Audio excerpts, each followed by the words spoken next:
8 मई 2025 की सुबह इंडिया ने पाकिस्तान के अंदर कुछ जगहों पर मिसाइल हमले किए। इस ऑपरेशन का कोड नेम ऑपरेशन सिंदूर था और ये दोनों न्यूक्लियर आर्म्ड पड़ोसियों के बीच टेंशन बहुत बढ़ा दिया।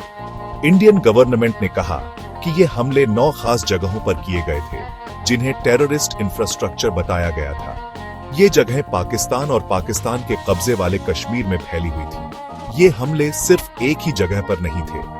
पंजाब प्रांत में 4 जगहों पर हमला किया गया। ये हमला पाकिस्तान के कब्जे वाले कश्मीर तक भी हुआ, जिसमें मुजफ्फराबाद, कोटली और भीमबर में हमले हुए। इंडियन गवर्नमेंट ने कहा है कि ये हमले सोच समझकर प्लान और एग्जीक्यूट किए गए थे ताकि पाकिस्तान के अंदर चल रहे टेररिस्ट नेटवर्क्स को खत्म किया जा सके। पाकिस्तान ने इंडिया के हमले का तुरंत जवाब दिया। अपनी सीमाओं में किसी भी टेररिस्ट इंफ्रास्ट्रक्चर होने से इनकार करते हुए पाकिस्तान ने दावा किया कि उसने ऑपरेशन में शामिल 5 इंडियन एयरक्राफ्ट को सफलतापूर्वक इंटरसेप्ट करके मार गिराया है। अभी तक इंडिया ने इन दावों की पुष्टि या खंडन करने वाला कोई ऑफिशियल स्टेटमेंट जारी नहीं किया है। कश्मीर में लाइन ऑफ कंट्रोल के पार गोलीबारी से हालात और भी बिगड़ गए। इंडिया पाकिस्तान कॉन्फ्लिक्ट के इस नए चैप्टर में इंसानी नुकसान साफ दिखाई देता है। हमलों में 26 लोगों की जान चली गई, जिसमें एक 3 साल का बच्चा भी शामिल है। ये कैजुअल्टीज मिलिट्री एक्शन के भयानक कॉन्सिक्वेंसेस की याद दिलाते हैं। ऐसी घटनाओं का इंपैक्ट तुरंत होने वाले कैजुअल्टीज से कहीं आगे तक जाता है। परिवार बिखर जाते हैं और कम्युनिटीज टूट जाते हैं।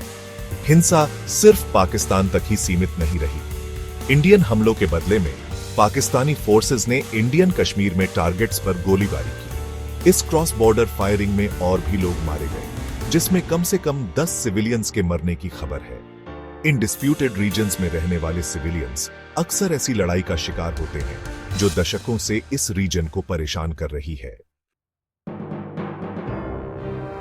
ऑपरेशन सिंदूर का इमीडिएट ट्रिगर 22 अप्रैल 2025 को हुए एक भयानक हमले से जुड़ा है। उस दिन टेररिस्ट्स के एक ग्रुप ने पहलगाम में टूरिस्ट्स को निशाना बनाया, जो इंडियन कश्मीर का एक पॉपुलर टूरिस्ट डेस्टिनेशन है। ऐसा लगता है कि यह हमला रिलीजियस हेट्रेड की वजह से हुआ था, जिसमें 25 टूरिस्ट्स और एक लोकल पोनी राइडर की मौत हो गई। हमलावरों ने खास तौर पर नॉन मुस्लिम्स को निशाना बनाया, जिससे रीजन में फैले सेक्टेरियन टेंशन्स का पता चलता है। हिंसा के इस ब्रूटल एक्ट ने पूरे इंडिया को हिलाकर रख दिया, जिससे लोगों में गुस्सा फैल गया और गवर्नमेंट से स्ट्रॉन्ग रिस्पॉन्स की मांग उठी। पहलगाम हमले ने टेररिज्म के कंटिन्यूइंग थ्रेट और इनोसेंट सिविलियंस की वल्नरेबिलिटी की याद दिला दी। इंडिया और पाकिस्तान के बीच हाल ही में बढ़ा टेंशन कोई अलग घटना नहीं है, बल्कि एक लंबे और परेशान करने वाले इतिहास का लेटेस्ट चैप्टर है।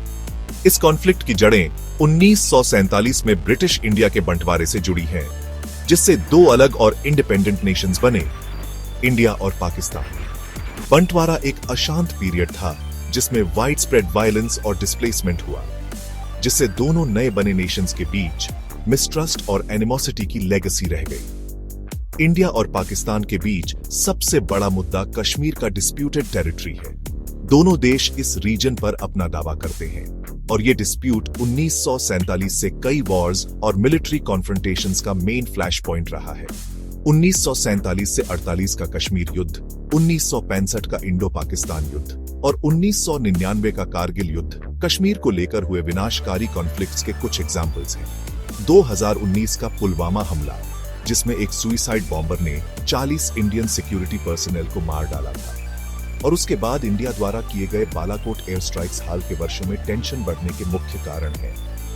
ये घटनाएं पहलगाम में हुए हालिया हमले और इंडिया के रिस्पॉन्स के साथ इन न्यूक्लियर आर्म्ड पड़ोसियों के बीच रिश्ते की प्रिकेरियस नेचर को हाईलाइट करती है। इंटरनेशनल कम्युनिटी ने बढ़ते टेंशन पर गहरी चिंता व्यक्त की है और दोनों पक्षों से संयम बरतने और आगे ब्लडशेड रोकने के लिए बातचीत करने का आग्रह किया है।